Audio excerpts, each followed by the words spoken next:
இந்த நாளைக்கு முன்னாடி கூட குத்துபாவில் ஞாபகப்படுத்தினேன்.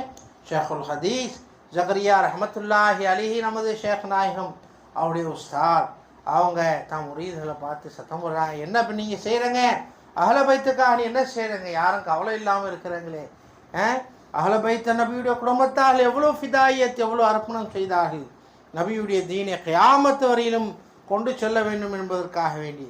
அதனால் ஒவ்வொரு குரான் ஹத்தம் செய்ய வேண்டும் என்ற ஒரு ஆர்வத்தை ஊட்டினார்கள். இதை ஊட்டி சொன்னார்கள், என்னை ஷியாக்கள் நாம் சொல்லிக்கொள்ளட்டும், சொல்லக்கூடியவர்கள் சொல்லக்கூடியவர்கள் சொல்லிக்கொள்ளட்டும், பரவாயில்லை, ஒவ்வொரு நாளும் ஹுசைன் ரலியல்லாஹு அன்ஹு அவர்களுக்காக குரான் ஹத்தம் செய்ய வேண்டும் என்ற அடிப்படையில் நமக்கு நசிய செய்திருக்கிறார்கள்.